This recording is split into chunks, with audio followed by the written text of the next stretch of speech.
Welcome back to episode 21 of the ATV Baseball Podcast. Mello, live from Dodger Stadium. I'm on break. Don't tell my bosses that. Matt is here. What's going on, Matt? Well, I'm not live from Dodger Stadium. I'm live from my basement, but that's not anything new. But no, I'm doing fantastic. Getting ready to celebrate our independence as a country tomorrow. Boy, do I love it. Happy 4th of July, Mello. I hope you're enjoying it tomorrow.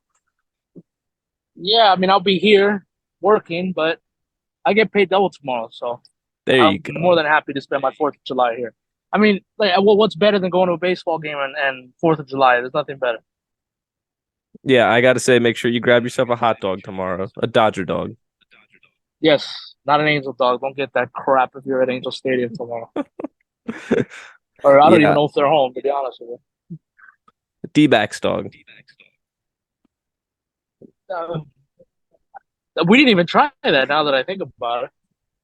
Actually, I no, I take mean, that back. Yeah, I did. It was okay. I did. yeah. Yeah, I didn't remember it Not being bad. anything fantastic. Yeah. All right. We got a couple things we want to talk about. Melo's repping his all-star hat, and we're going to talk about some all-star snubs because the rosters were released. Now, there will be some injury replacements for sure and some subs because some guys just won't want to do it. That's always how it works. But these were the first options so far. Then a couple guys making their returns to the mound. You got Julio Urias and Carlos Rodon. And then we're going to try and make some predictions for some teams that are going to turn it around in the second half and then maybe drop off too. We'll see. And then, like we like to do on Mondays, answering our fact or cap posts. So, Mello, go ahead.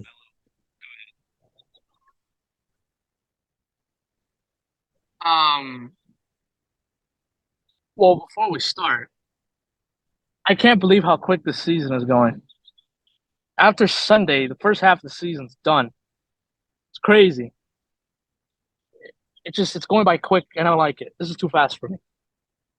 But starting off, All Star Game snubs, I should say.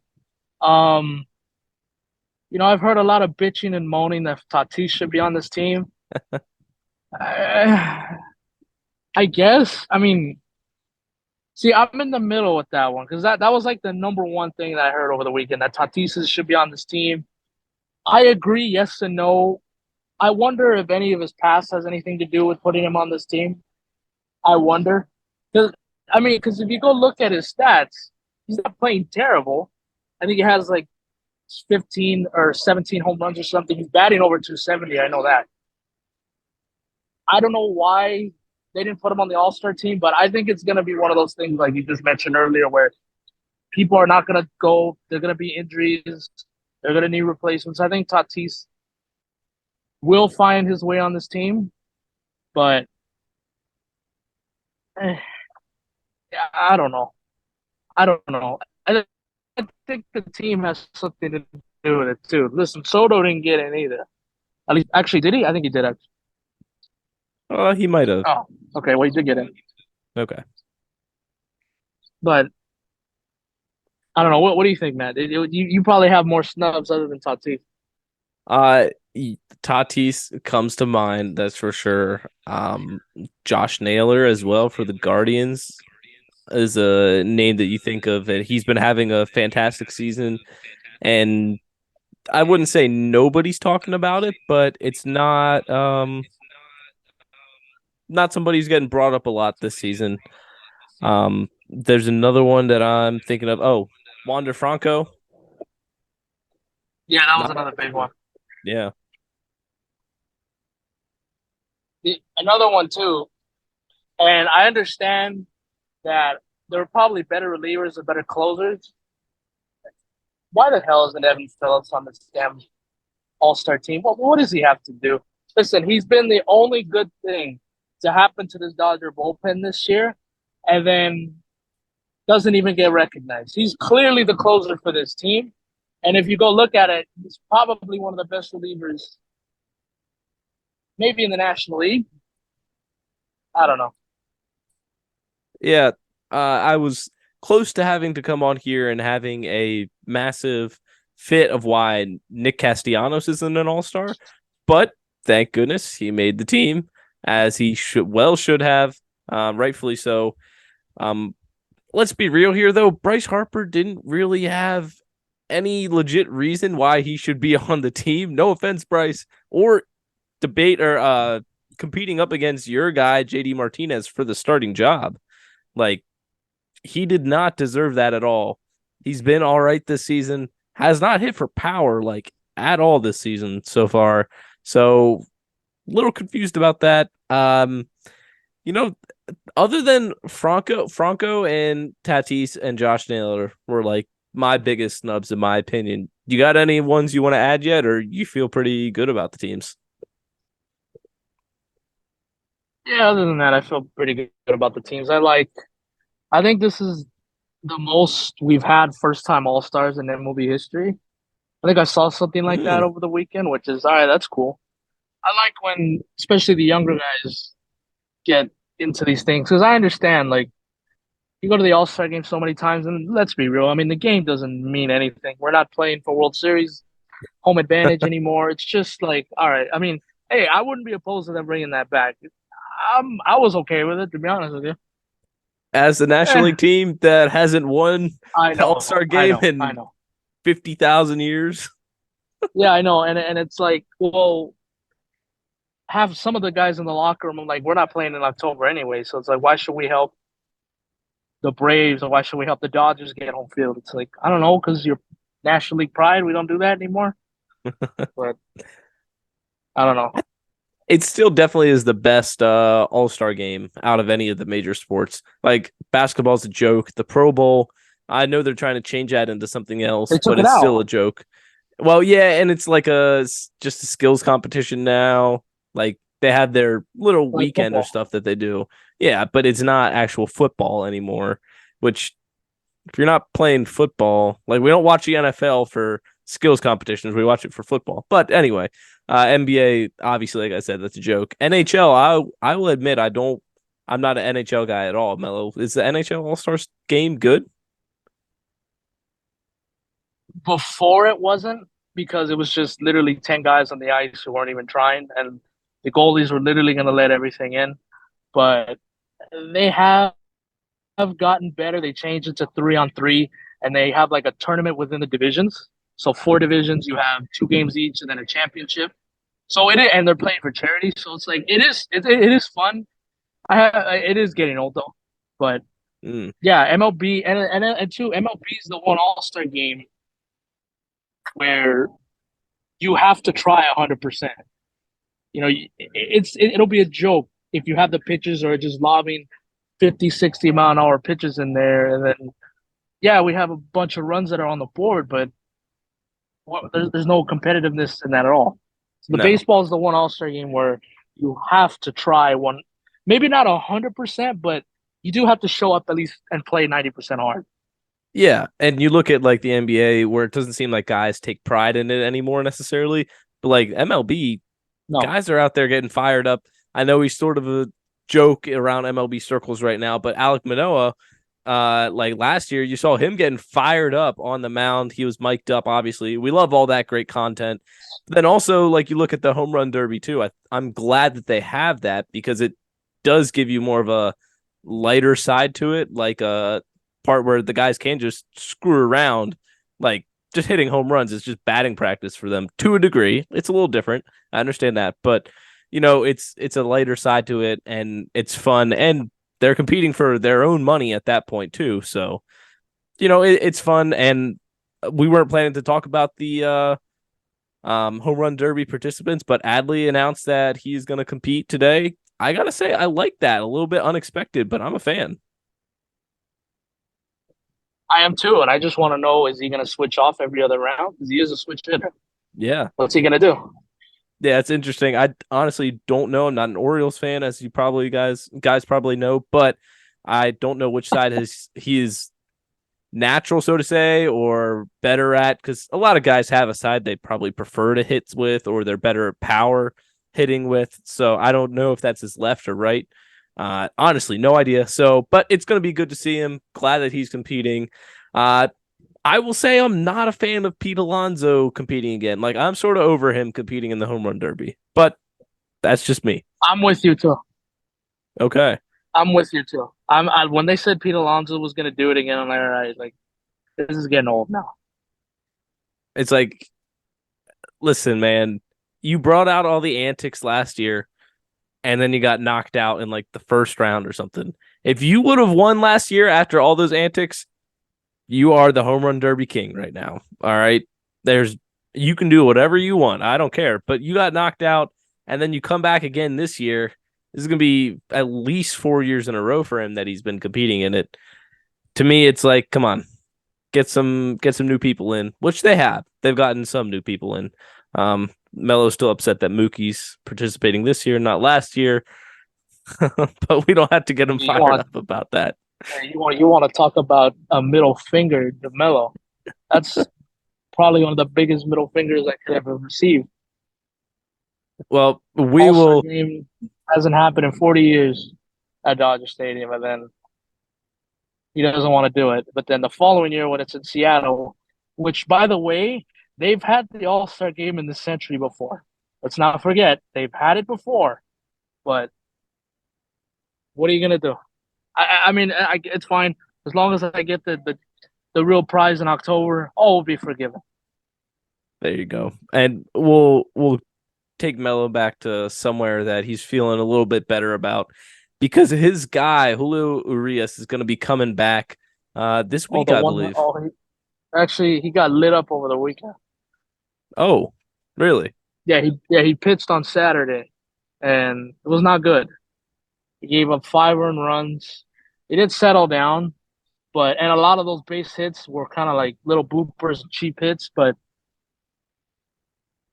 I mean, it's he had a rehab start and it's his first start back, but it was a little concerning. All right, like this guy is not pitching. This guy hasn't pitched well. He really hasn't pitched well this season. He had a couple of good starts in April, but other than that, it's like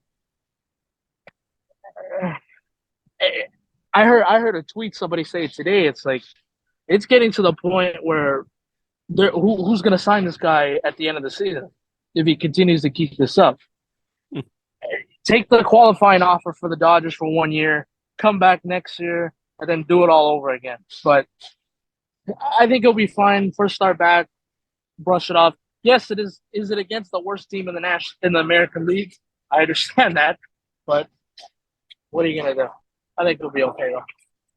Yeah, and I think it's going to be a nice boost if he can get back to form um to the Dodgers rotation for sure. I mean, even though they were sort of doing all right with the young guys that they brought up, weren't they?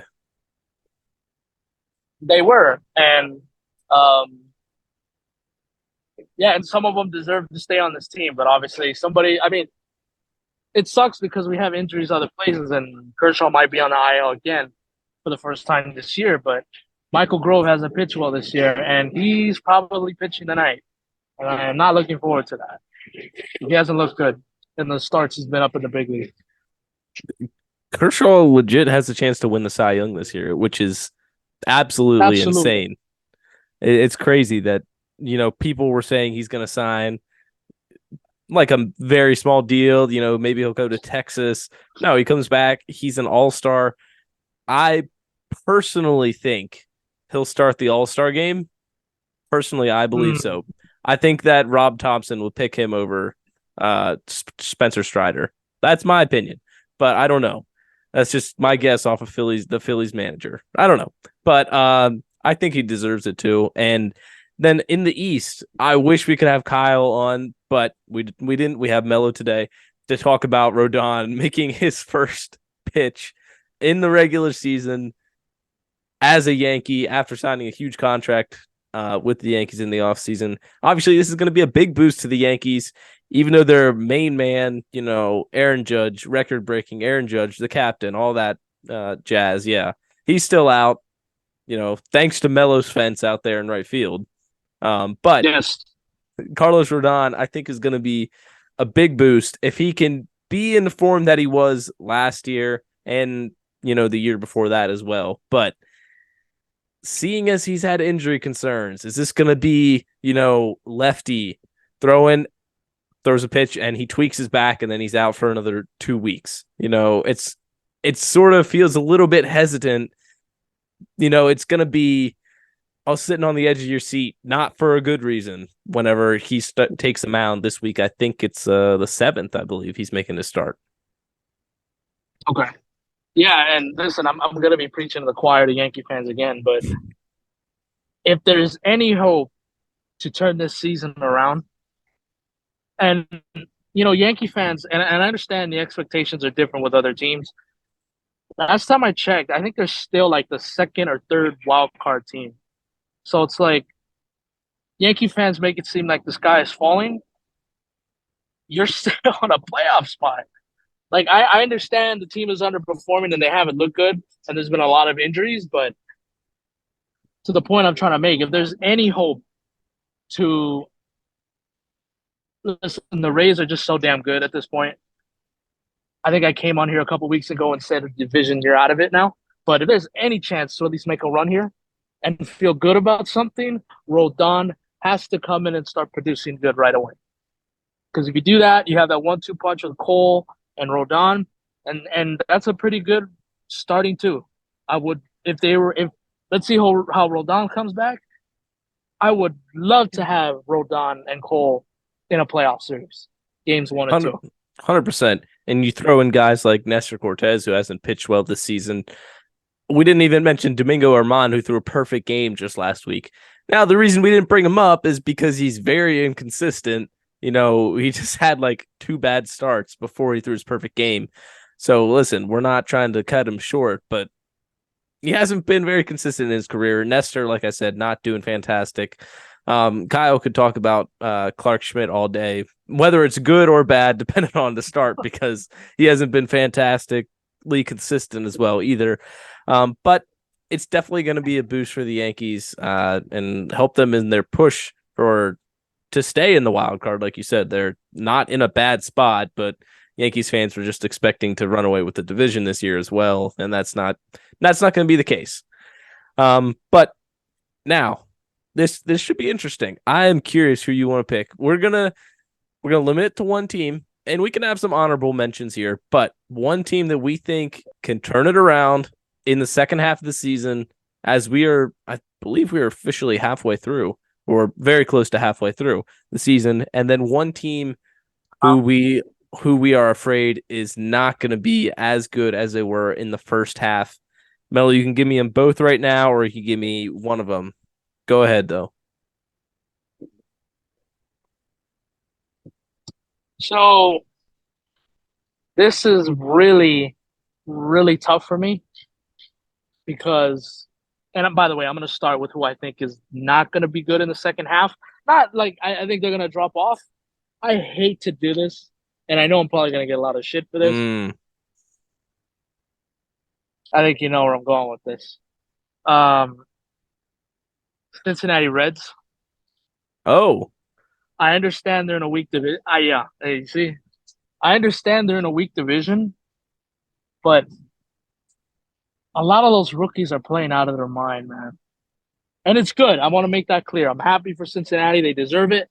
You go through the process of this, you bring these guys up. I completely understand that. But, I mean, the magic that is with this club right now, it's not going to stay for another 3 months, is it? Come on. I mean, I could be wrong, and I hope I am. But I think the Reds are going to cool off a bit in the second half. Okay. That's interesting. I thought you were maybe going to pick the Diamondbacks the way you were talking about it. The people will give you crap for it, but you went with the Reds. Understandable. And now people are probably going to hate on me, call me a homer for this pick, but Become the Mets. No. Team that I don't think is going to be quite as good the second half. Miami Marlins. I'm not 100% bought in. And listen, they got some nice pitching pieces, but look what happened to them this past weekend against the Braves. they did not stand a chance. They got swept by the Braves and in handily fashion as well. With Yuri Perez got rocked. He gave up like 5 or 6 runs in not even like 4 innings, I don't think. So that was their 1-1 guy like this year. Take out Sandy Alcantara because he did not have a great season so far. Yuri Perez was their guy so far on the mound. Kind of got lit up, which is understandable. He's really young. He's only like 20 years old, which I was shocked to hear that. But um, then you look at like their record in one run games. Like they're getting. I'm not gonna say lucky, but the ball has been bouncing their way this season. They're doing very well in 1-run games. I'm just not sure it's gonna hold up, and I don't know that they're gonna trade for people either. Like, sure, they're in a spot to be buyers, but I'm not sure that they will be. Now, could they trade some of their young pitching pieces? Yes, because they have plenty there. But I'm not sure that their front office is going to be doing that right now. I don't know. I don't know. That's my pick. The Reds are a good pick too. I didn't want to pick the same one as you as well. But go ahead, your team to turn it around in the second half.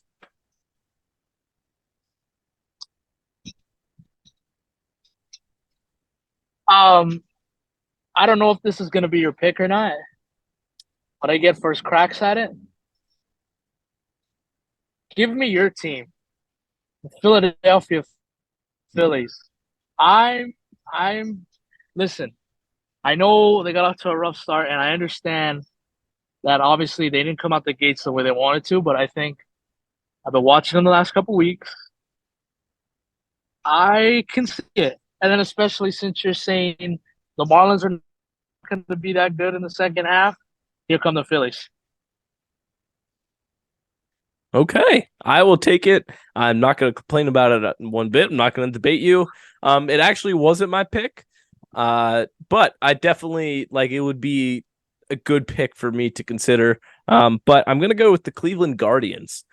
I am really seeing a lot of potential in them to turn it around in the second half of the season. They have the pieces. They've been putting it together, climb their way up to second in the division. They're sitting currently just one game back at 500, but tied with the Twins for the lead in the division. But you look at J-Ram, some of the stat lines that he has been putting up the last couple, like in the last week or two, when we're making those player of the game posts, you consistently see him like 2 for 3, 3 for 4, 2 walks, a double, home run, and like 2 stolen bases too. Like this guy has been a top 5 MVP candidate for a reason for the past like 4 or 5 seasons. And then, led by Shane Bieber on the pitching mound, throw in pieces, like I said earlier, Josh Naylor snub for an all-star maybe. And then breakout from last year, Steven Kwan, Andres Jimenez, they haven't even gotten going yet this year. So there's a lot of pieces there that I think that they're going to be able to turn it around. They're getting back Tristan McKenzie as he's been injured too. So that's huge for this team. I still believe they're going to win the Central. Now, maybe they're a little far from that over 90 wins that I think we all took in the season, Oh, wow. which, or maybe it was even like 88, 88 and a half, something like that. I forget, but it was something that we were like, man, we're geniuses here taking the over. Why is it so low? But clearly the sportsbook knew something that we did not because they have not been that great this season. But I'm still confident they can turn it around in the second half of the season. Well, I do love your Phillies pick, though. Okay. Now we're going to move on something that we like to do on Mondays. It's pretty fun. We post a Factor Cap post every Sunday, and then we like to go through them, give you our thoughts, because sometimes we don't comment on our own posts, giving our thoughts, and sometimes it's just good to give you a little more time to stretch out, let you know what we think. So first one here, Mello, Factor Cap. 3 playoff teams will come from the NL West. I'm gonna go fact on that one. San Diego's not getting in. Giants are not getting in. Rockies are definitely not getting in. It's just gonna be the Dodgers and Diamondbacks. Listen, the Giants, I know they've kind of overplayed a little bit. They played well this first half of the season. They've kind of, I don't think anybody was really expecting the Giants to be this competitive this kind of late into the season. I think they'll fall off in the second half. Diamondbacks, Dodgers, only two. So cap. All right. Um, I like to be a little optimistic about my Phillies sneaking in. So that's not saying that there couldn't be two wild card teams from the NL West because I don't expect the NL Central to get one. And then I said earlier that I thought maybe the Marlins would fall off. So it's not impossible, but I still think I'm going to go cap on this. I'm not expecting the Giants to keep up their pace here in the second half, but you never know. I guess that could be how it works. Second one here. Still a little bit of ties to you, Mello, whether you like to say it or not. Um, Carlos Correa is not a superstar. Fact or cap?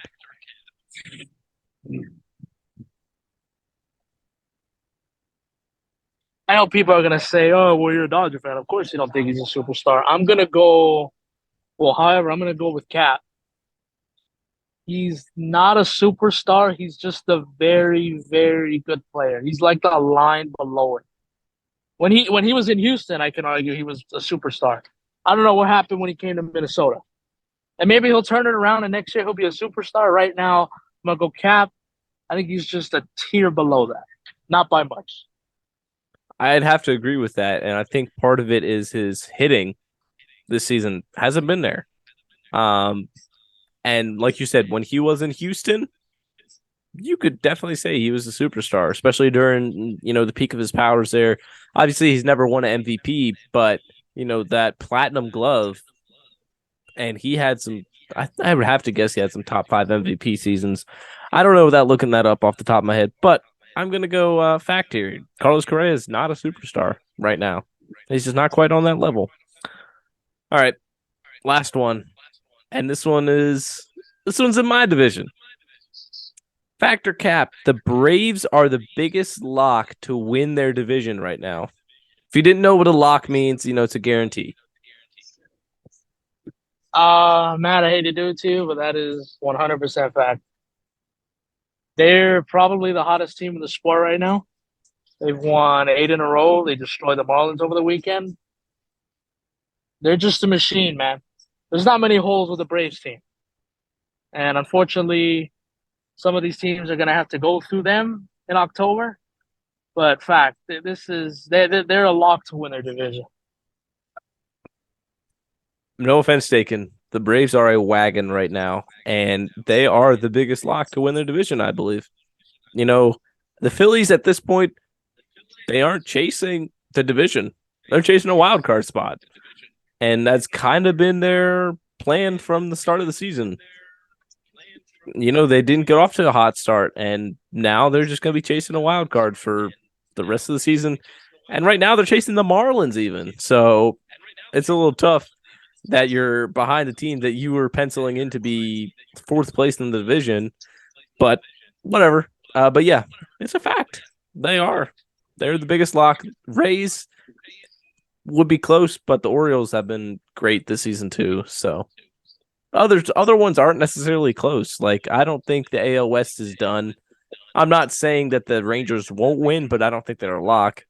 And the Diamondbacks, I don't think they're a lock either. It's possible the Dodgers will catch them. So, Goddamn um, right it is.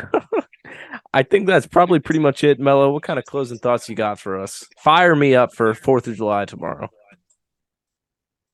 I mean, there's a reason why the only sport that's played on 4th of July is baseball. It's America's game. It's our national pastime. It has and always will be. Just enjoy your 4th of July week. That's right. I will say, even though this is getting out, this is going to be published on Tuesday probably. So on the 4th of July, if you're listening to it before then, you see these, you don't hold fireworks with these. All right. I don't know what you're doing with fireworks. Yeah. But do not blow any fingies off. All right. Not in your best Yeah, interest. don't Jason Pierre Paul. Don't do that to your 4th of July. If you don't Exactly. know what that is, look it up. Yeah, be safe. Whatever you're doing, enjoy your holiday. And we'll see you again on Thursday. So that's going to do it. Episode 21 in the books. See you later. Adios.